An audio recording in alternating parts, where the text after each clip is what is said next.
Hey everyone, how's it going? My name is Ryan here at Crow Canyon. We're going to be jumping into a purchase request webinar here in a second.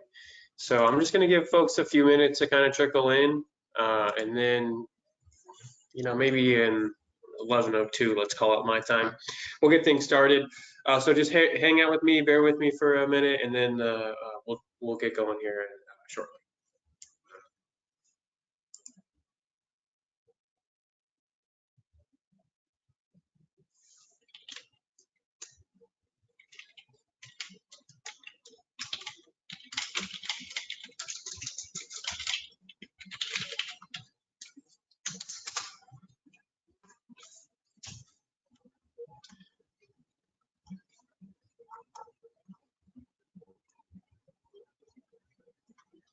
Okay, well, I'm not seeing a mass flood of people come in here, so let's get started. Again, for those who missed my kind of spiel, my name is Ryan. Work here at Crow Canyon. I do like a lot of our product demos, sales calls, kind of pre-sales and turnover stuff. So I'm going to be walking us through the purchasing application today. But before I do, I want to talk a little bit about Crow Canyon and how we get to or how we've gotten to where we are, and primarily the tool set that underlies our applications. So what you're looking at right now is basically our offering for all of our out-of-the-box applications, right? IT help desk, purchasing, like we're going to be talking about today. So this is one kind of core concept of our business. The other side of what we do is our info path replacement, kind of Nitro Studio forms and workflows. So not to go too far down that rabbit hole today, but I am going to touch on it, so I'd like to talk about it. So all of our applications are run on our own proprietary tool set, right? For those familiar in the on-prem space, info path, right? For those in the Office 365 space, maybe Power Platform, Power Apps, Power Automate, we choose not to use those tools. I mean, mainly InfoPath, we know why, right? It's being deprecated. And Power Platform, because it doesn't have that feature set that InfoPath had, we had to go out and kind of create our own, right? So that's the other side of what we do. Nitro Studio is a standalone kind of DIY, replicate your own InfoPath, your old InfoPath forms, or even build your own business processes from scratch in Office 365 if the Power Platform is not cutting it for you.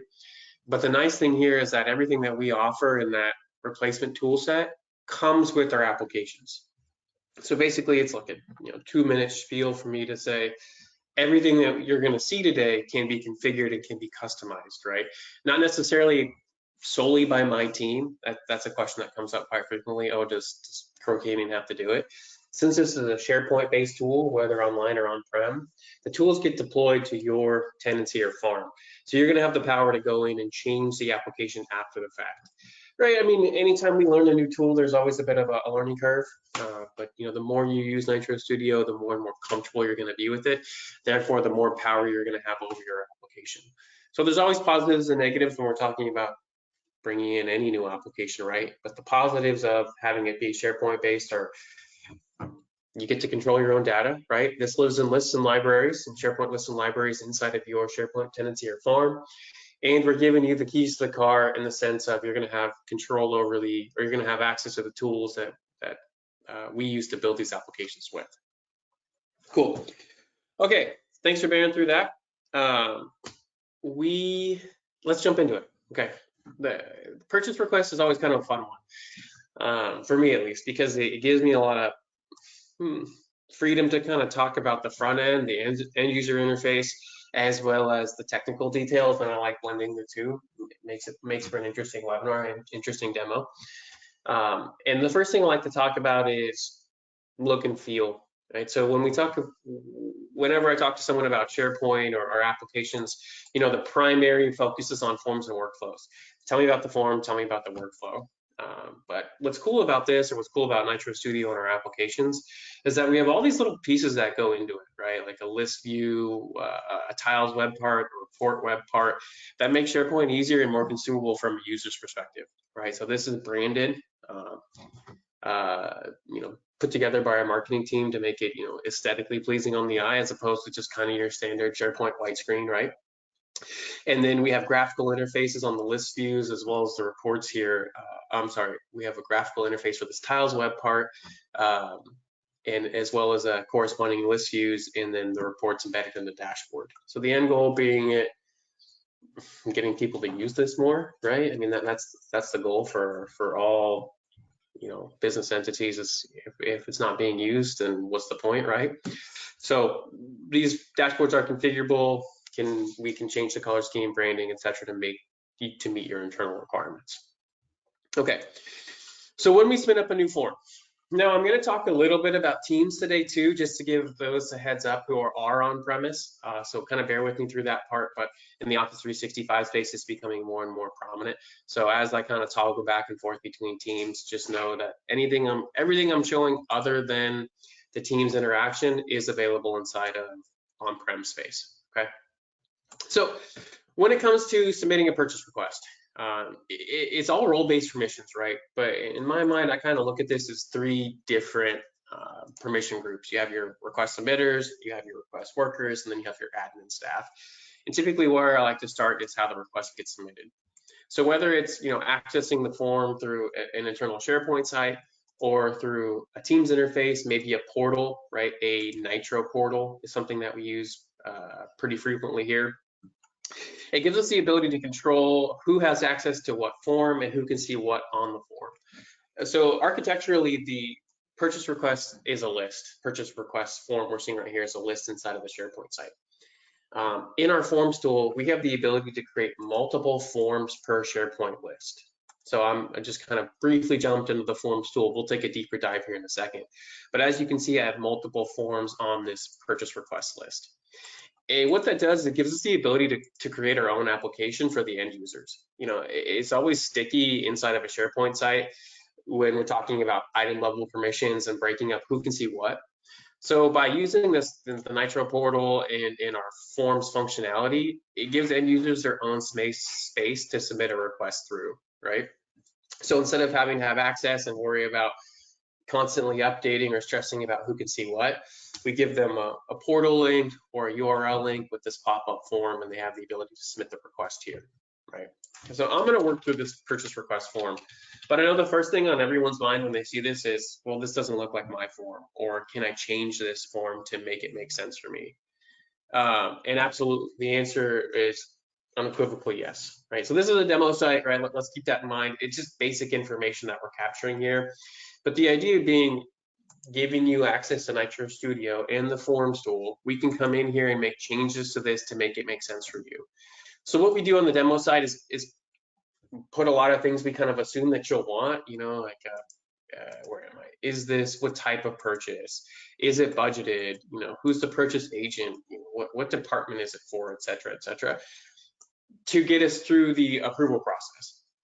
And that's really what we're deciding here, right? Is how are we going to route this purchase request through your approval matrix?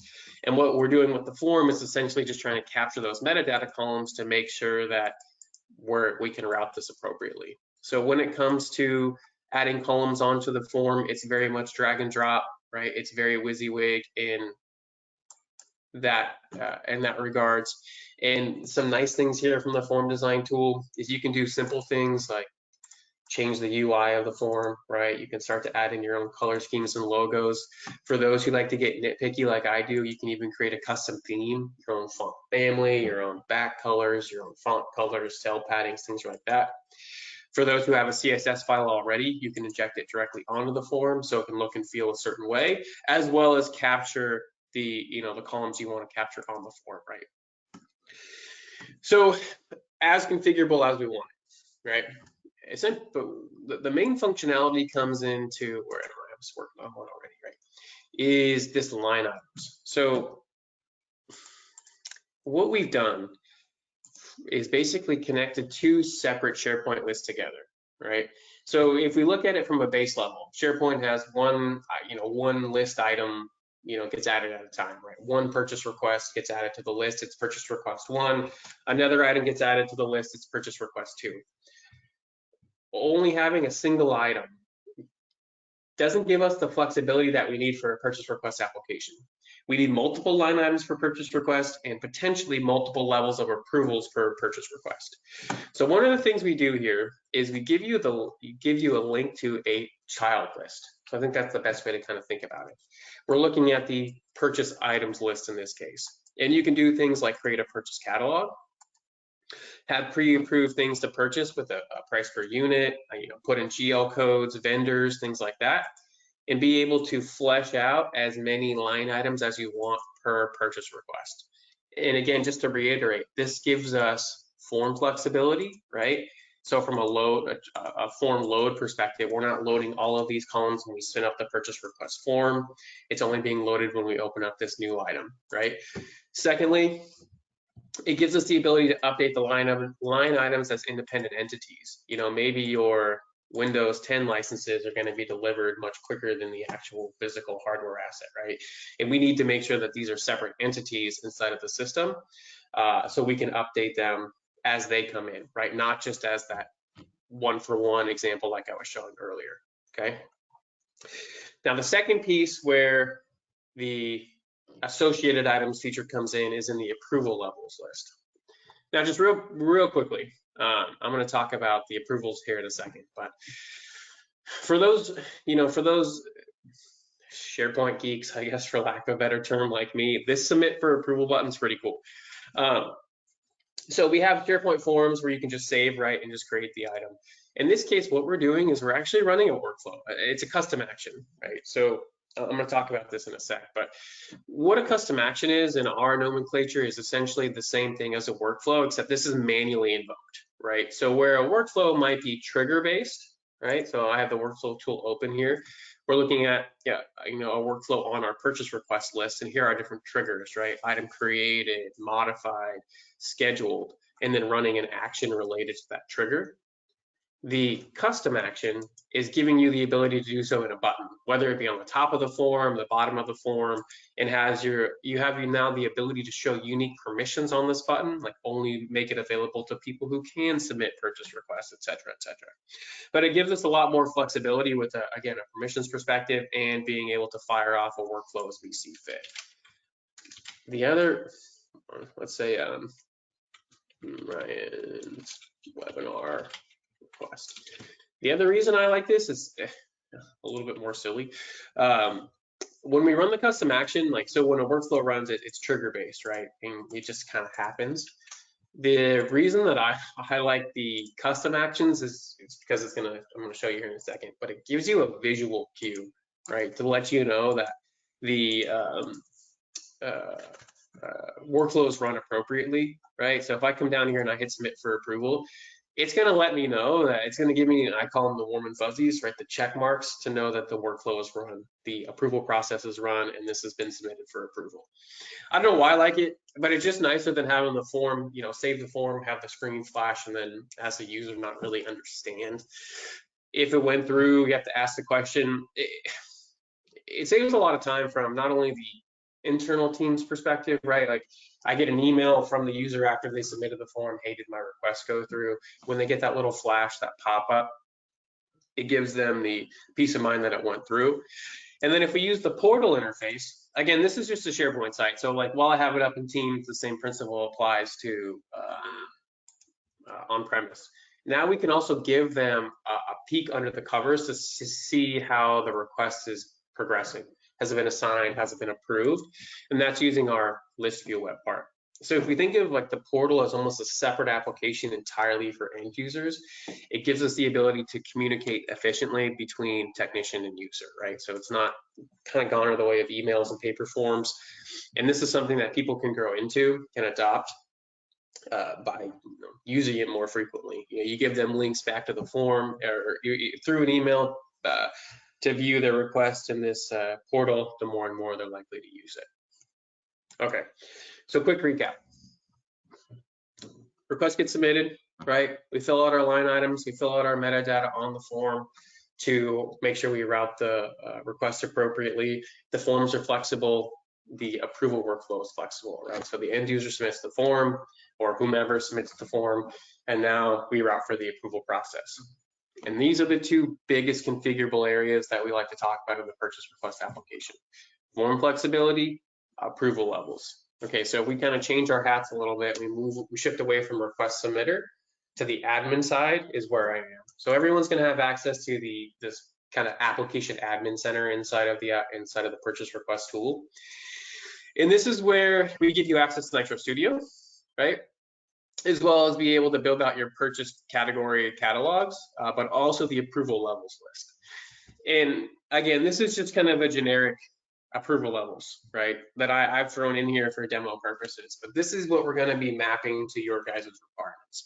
This is what we're going to try to make sense of and put into place inside of a SharePoint list, right? Because if we go back to the associated items featured in forms, we're connecting the purchase request list, the approval level list, and this is what we're querying to create approval tasks, right? So is it multiple levels just generically? Is it based on type of purchase? Is it based on amount of purchase? Is it based on the department, right? Who it is, who submits the request? You know, I digress, but we can have a lot of different options when it comes to routing the approvals, right? And this is where we're reading it from. So again, generically, I have a few in here, but this is something that we're going to work with you on during the implementation of the tool to say, okay, what do your levels look like and how can we map that out? Okay, so now what actually happens when the purchase request is submitted?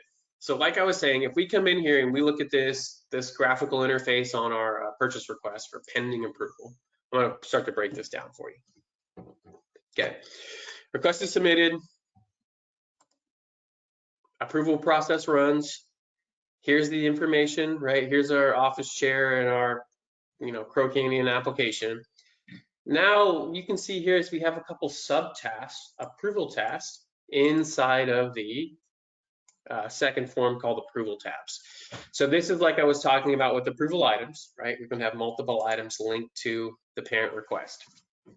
Again, the reason we do this is if we go back to that example of 1-for-1, we can't, if we approve the single item, we're dead in the water. We can't have a multiple level of approval process here, right?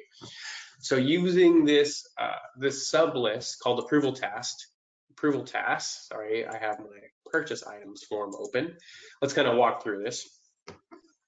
So again, approval task has its own list inside of the site. I'm in the forms tool and I'm looking at all lists available on the purchase request site.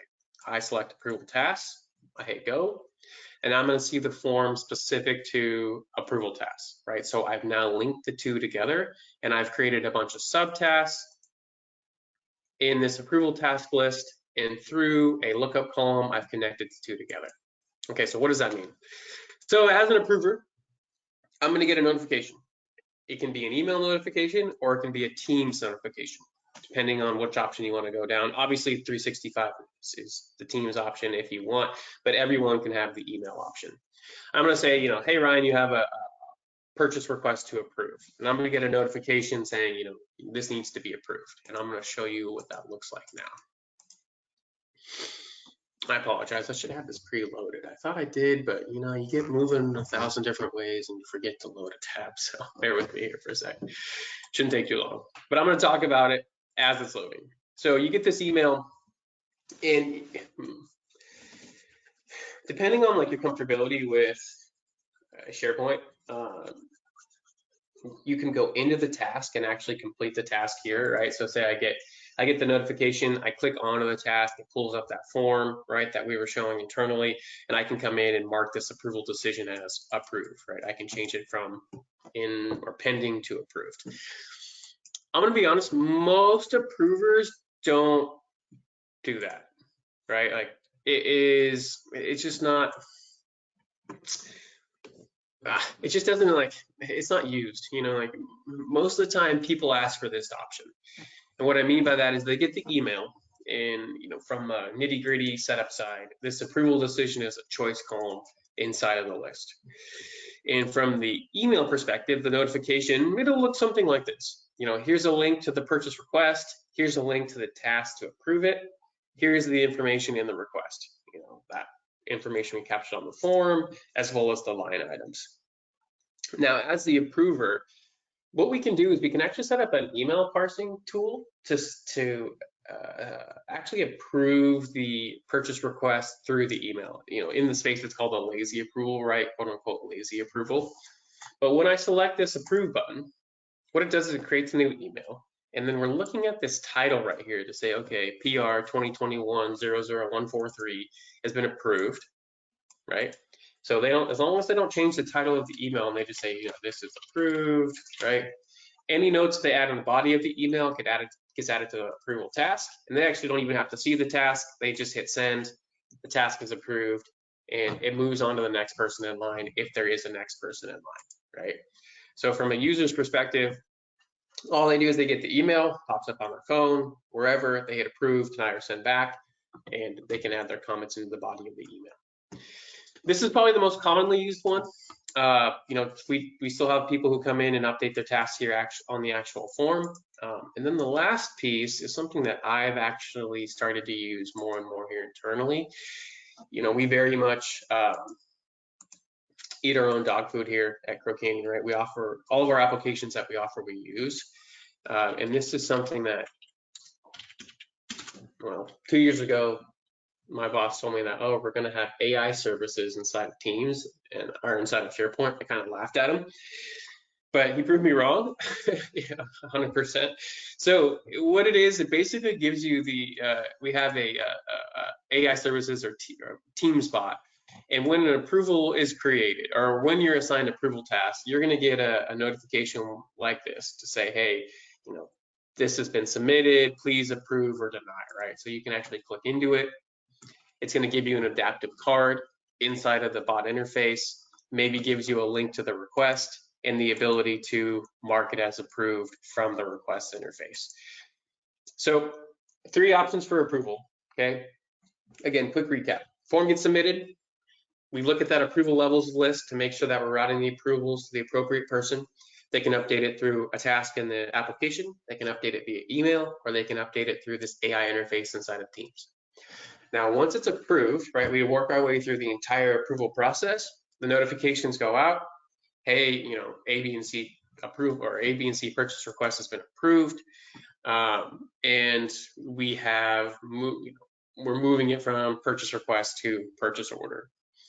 Now, before I do so, this is kind of a good stopping point to ask, you know, for anyone to ask questions, or if I'm going to take a look at the questions piece right now. So if you have anything kind of pending top of mind from the purchase request submission piece, please shoot a question in the webinar chat right now, and I'll try to answer that before I go to purchase orders. Okay, I have a question here. Are the forms displayed here in InfoPath forms? Do you have an all Power Platform version of the system? So yeah, right now I'm showing an Office 365 version of this. The interface for both on-prem and 365 is the same from the form designer. So we have an on-prem version and we have a 365 version that leverages our Nitro Forms tool. So it can be either be an InfoPath replacement for an purchase request tool, or you can, you know, we can kind of build this, take what we have out of the box, this out of the box form, and replicate it inside of 365. So yeah, works for both systems. And that's a good question. And I will say just briefly while I'm here, we do work in conjunction with the Power Platform as well. So if you already have a Power Automate for an approval process, in our workflow tool, you can invoke a workflow to run a Power Automate flow. So if you already have an approval process and you want to circumvent the one that we have out of the box in the application, that's a possibility as well. Cool. So I don't see any more questions kind of coming through. So I'm going to move on to the purchase order side. And we very much like our dashboards here. So I'm going to jump over to the purchase order dashboard. But real quick though, there's 2 different ways. It's kind of split, honestly, on how purchase orders get created. Once a purchase rec is approved, how a purchase order gets created. And it's kind of either or, right? Some people like to do it automatically. So when a purchase request is approved, I want a purchase order to be created and to be tracked that way. Some of our folks in the government space have to capture multiple quotes and maybe tax changes or price changes on certain items that have been purchased. And maybe we have to adjust the total cost before we create a purchase order. So we do also put in a custom action, right? Coming back to that custom action to manually create the purchase order after someone's put eyes on it. So again, both options are there. Have that be automatically created, that purchase order be created when the purchase rec is approved, or again, someone can come in here, and review it one more time and create the purchase order on the fly, or maybe change things if they have access. And that's the big point that I'm going to talk about a lot in the purchase order piece, is role-based permissions. So now we're kind of shifting back towards, we started at end users, we went a little out of the way, right? We started at end users, request submitters. We talked about the admin side, setting up approvals and approving the purchase recs. Now let's talk about actually working the purchase order. I guess the easiest way to say it is that we're actually tracking status, right? Status of the order, status of the request. And there's two ways that we can go about it, or two ways that roll up to the same end goal. Like I was saying earlier during my initial spiel about the associated items feature, having multiple line items and being able to track these as an independent entity. Absolutely possible here, right? I'm going to show you how to do that in a second. But you can also update the overall status of the purchase order as well through a custom action. Now, this is just a choice column inside of a SharePoint list. So you can see I have a bunch of just kind of generic statuses built in. These statuses are going to match your own, right? You're going to have your own set of statuses that you want to track internally. This is where you're going to add those in, and this is how we're going to update the different statuses of the purchase orders. And one of the questions I get a lot is, can I notify people if we're on hold, or if I'm waiting for a vendor, right? Some sort of predetermined kind of workflow process would be the way to say it, right? To say, hey, if it's this status, go ahead and notify the people X amount of times while we're waiting on it. And again, going back to the trigger-based workflow, again, we can build that out on, date and time, deliver by date. We can do it hours, days, weeks, months before or after that date, right? Minutes is a little aggressive, so let's say like 3 days before, and we're going to send an email notification. So when those status updates do change, you can send out those notifications. Okay, but let's talk a little bit more about the line items. I like this form particularly because it highlights some permissions on the form, meaning I can't come in and change this after the fact, right? That's a worry as well. Hey, you can't come in and change the received quantity, or the ordered quantity after the fact. And the purchase order has been created, it can't be changed unless you have proper permission, right? Again, it all comes down to role-based permissions like I was talking about. But, if you're just coming in here and saying updating a status, we don't want people necessarily changing a price per unit or a quantity after it's been decided upon. But there is a situation where we run into multiple orders for one item, right? So let's say these Dell laptops or desktops are being shipped in 2 separate entities. Right. So when I hit update the status, received quantity, I have 10 here, read only, right? We changed the status, we've changed this column to be a read only. I can't come in here and update this. But what I can do is say, we received 5 of these. Now, again, this form is flexible as well. Maybe you want to put a received date on here, or maybe you want to capture more information, comments, add an attachment for the quote, things like that. But you can update the received quantity. And you can see again here that custom action is going to work for me. The warm and fuzzies, right? Are we fulfilling the PO? No, we haven't received everything, so we're going to go ahead and partially fulfill the PO. Now, as I close out of this, status updates, I have 5 received out of the 10 ordered, right? Okay, so now when we come back in, we receive the full 10 desktops. I think they put this in here for me, to be honest, to see what I mean, because my mind goes, oh, I have all 10, right? But maybe we sent notification workflows out already to say, hey, we've received 5 of these. And if we send 10, then it equals 15, right?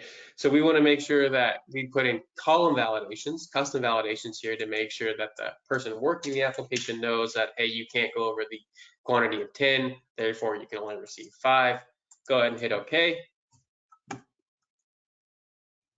We fulfilled this line, and the status updates automatically. This has been changed to receive now, and the quantity matches, and the status changes on the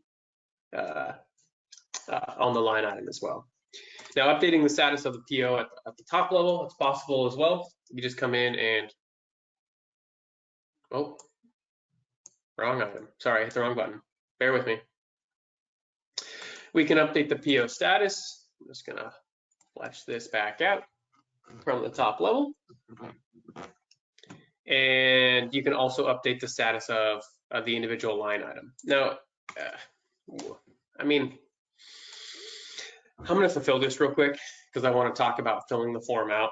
And one of the big features of the purchasing tool, well, really Nitro Studio and how it interacts with the purchasing tool. Okay, so now let's say this, we've received everything on the purchase request and the PO has been fulfilled, right? Okay, so now what do we do with it? Or do we need to send it to a vendor? Things like that, right? So you can see the status has changed to fulfilled already. And I can still come in here and update the PO status, even though it's been fulfilled and the line items have been resolved, right? We can change it to reconciled, update the status.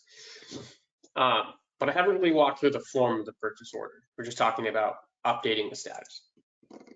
So again, you can see here, I have some demo columns built in, finance department, check voucher columns, ship to information. As I fill this out,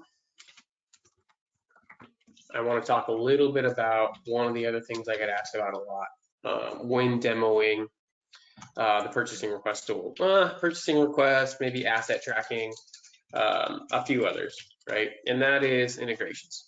So the big thing is, do you integrate with this tool, that tool, or the other tool? And this finance tab is where I like to talk about it. The answer is potentially, right?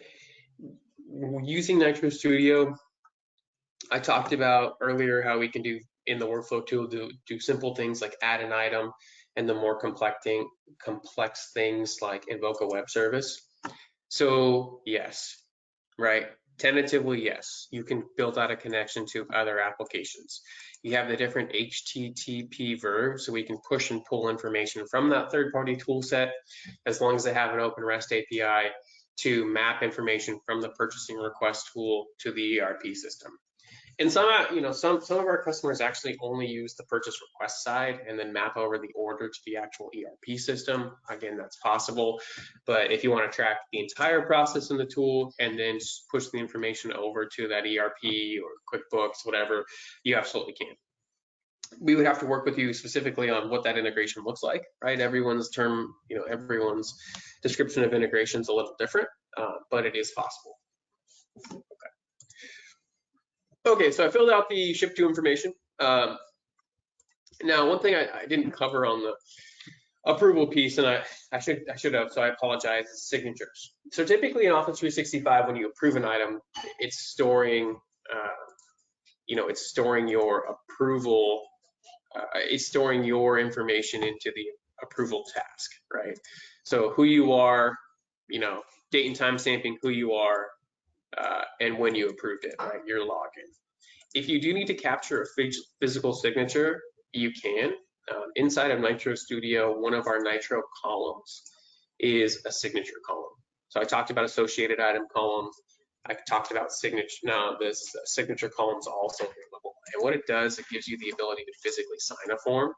I'm signing with my mouse. You can sign with your finger. Oh, a little aggressive on the S there. Sorry. And have this signature be copied over as a part of the approval process. Now, the reason I do this is because I'm going to talk about that feature I was kind of hinting at, the big one earlier. I want my signature on here. I want all of my items received, and I want my ship to information. Because now as this moves to reconciled, I want to be able to generate a physical purchase order. And the way that we do that is with our print manager tool. So for those who are familiar with SharePoint,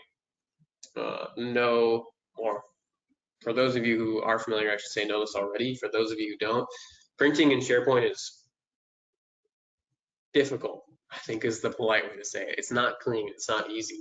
So we have a print manager tool that allows you to create a rich text print template to match your current purchase order. So, maybe you're passing around a paper-based form and it looks and feels a certain way, and you're like, hey, Ryan, I need it to look this way. This kind of PDF format for people to use it, right? Or I want to keep my purchase order format the same. And using that print manager tool, that PDF tool, we have that ability. So you can see here, we have a demo template with the purchase order number, or, our information, there's my signature, and then information mapped over from the purchase order into the body of the template. The date, ship to information. And then you can print this, physically print it. You can export it to a PDF, but more often than not, we send it to an email, right? And you're not limited to who you can send it to. You know, most folks are like, oh, I need to send it to my vendor outside of my organization or wherever, right? I want to send it to a library inside of a folder structure. You have that ability. All right, so we can either map it to an email address, we can update it and save it into a library internally, or we can send it to someone inside the organization. That send an email feature is nice. It's basically combining two of our Nitro Studio feature sets, the print manager and the email manager, being able to send emails from a SharePoint list item and have it be automatically related to that parent item. Okay, so we've worked our way through the statuses of the purchase order. Come on, there we go. We filled out our form details and submitted sent out our purchase order. Now the last thing I get asked about is reports. You know, what sort of reports can I pull? You can see here I have quite a few built in here already. Really, our reporting tool is just it's a graphical interface on the information in the system, right? So whether it's being able to look at all of our purchase requests or pulling things out into a print template. So the other side of Print Manager is that you can actually just pull a kind of a PDF template. It looks a little something like such, and you can generate this out and have it be emailed or printed, just like we talked about with the individual item template. But the Report Center, let's go into it. Oh, I opened it already. It is a live report, right? It's living on those dashboards that we showed earlier. So you can have kind of all of this information available at your fingertips. So it'll load when something, formal update, I should say, when a new purchase request comes in or it transfers over to a purchase order, right? So it gives you that ability to build out reports specifically to you and then have those embedded within your dashboard. So let's edit this purchase request by month. And essentially what it is it's just pulling information from, oh, I don't like that, sorry. Pulling information from the purchase request list, the open purchase request, and putting it into, in this case, a bar chart. You can also have a table view. One of the things I use it more often than not is I allow this to be a drill down. So I can actually click into these to see, the 10 purchase requests submitted in November, right? Takes me to that list view. Oh, I haven't saved it, so that's why I apologize. But it gives you that ability to make these drill down and live. You can refresh them every 30 seconds, as quickly as every 30 seconds, but it gives you that flexibility within the dashboard to create these kind of working live, non-stale interface for your technicians. Now the other side here, I get customers that use this as well, not other side, but and then additional feature for the report tool is using workflows. So when we come in and create a workflow, I've talked a little bit about the triggers, right? When an item is created based on a order date or a due date, right? Another one is scheduled report. I need to select the list for this to work, or else it's going to yell at me. Purchase request. And we're going to be able to send a report at a date and time cadence of our choosing. So maybe I want to see, the 30th of every month at 9 a.m. I want an email sent to me with all of the purchase requests from the previous month in my inbox, right? So as a part of this mail template, let's talk about this a little bit. Oh, I'm here, going too fast. Sorry, guys, let me slow down for you. So like we were talking about earlier, we have our different actions in our workflows. One of these is send email. Send email is a rich text template, very similar to the print manager, right? We can pick and choose what the mail template looks like. You can see we have some canned ready to go out of the box. Now, when we create a new mail template, not only is it rich text, but we can also map information over from the request into the email, as well as into the subject. So maybe you want a link to the item, you can put it, wrong one, in the subject, right? You can give it its own name. Now, another option here is to be able to send attachments in an email and then also include reports as an attachment in an email. So I want to see purchase requests by month or by department in my inbox Monday at 9 a.m. Hit save, gets created, and then that report comes over. But we can also have multiple actions set here. So you want to see it by department, by month, by whatever report you want to see on the date and time cadence if you're choosing you can. Makes it nice, makes it handy. It can eliminate, I don't know if human error is the right word, but the ability, to have to think about it. Oh shoot, it's the end of the month. I need to send these reports out. Just make it automated, generate it, send it to the right people, or give them a link back to this dashboard because you know that they're live and working in the reports dashboard. Well, racking my brain, that's pretty much it. We talked about the purchase request form, how flexible it can be, the changes that we can make on the form itself, right? Being able to change columns, add columns.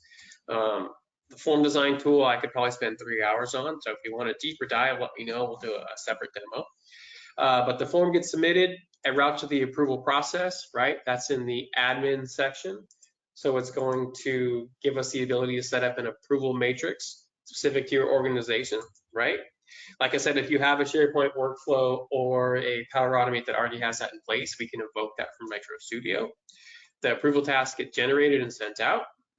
You can update your approval tasks in the system itself via email or through Teams, right? And then once it's approved, it becomes a purchase order. Then when it's a purchase order, we track our statuses against the purchase order. And using Print Manager, we have the ability to create a rich text print template and send it out to a vendor or store for internal records.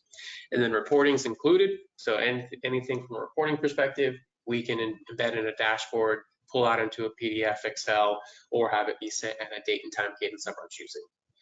And that's really it. Process start to finish. Now, like I said in the beginning, kind of coming full circle, the form, the purchase request form isn't going to be exactly how you guys want it, and the approvals are going to be specific to you. But, having a tool that's 85, 90% there, the way they're out of the box, we can use what we have from a base perspective and make it specific to your organization, especially having the power of Nitro Studio underlie the application. And if you have a bit of SharePoint savvy, you feel like you can take this on your own, it's not required to contract or Crib Canyon to do so. That's a great feature of Nitro. You have that ability to take it and run with it, truly make the application your own. So with that being said, we're at the end here. I know we planned for an hour, but we do have some time to answer questions if you guys have them. So if you want to throw those in, I have them open on my screen. I'd be happy to answer them as they come in. I'll give you guys a few minutes. So go ahead and fire those off. If not, then we'll let you all go early. Dismissed from class early for recess, right? Coming up on lunch for me. But like I said, let's hang out for a minute, and if you have questions, go ahead and shoot them over.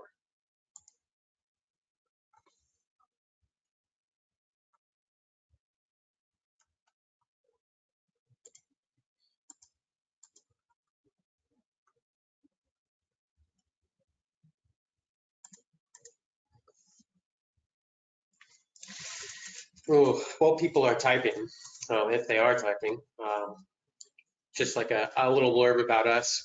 We started in the late 90s, so we've been around for 23 years in January, coming up on year 23, January this year, or 2022, I should say. We have around 500 customers, give or take, both on-prem, online, modern, classic versions, 2013, 16, 19, GCC high, commercial cloud. So we do operate in all versions of SharePoint. 2 years ago, my answer on those would not have been as complete, but we spent a lot of time and effort to make sure that we're available in all iterations of SharePoint. We work with federal government entities, state entities, large businesses, small businesses. I mean, really the mindset is as long as that, A, you have SharePoint, and B, you're committed to SharePoint as a platform for business processes, we'll be able to help you. And the price point, the price point is very reasonable.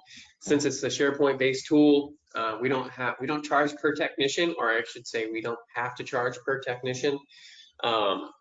So it's just a flat cost for the application, and then if we need training services would be in addition to year one, But if you're interested in pricing, that's something that we could take offline, because each situation is going to be its own, but there is just a flat rate for the license. Support's included in the cost of the tool.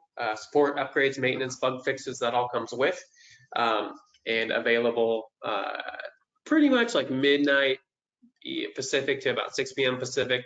We have a team in India, we have a team on the East Coast, we have a team on the West Coast. We try to cover all hours. And then if anything comes up after hours, you can always call me if needed, I suppose. Me or my boss Scott are always available to take questions.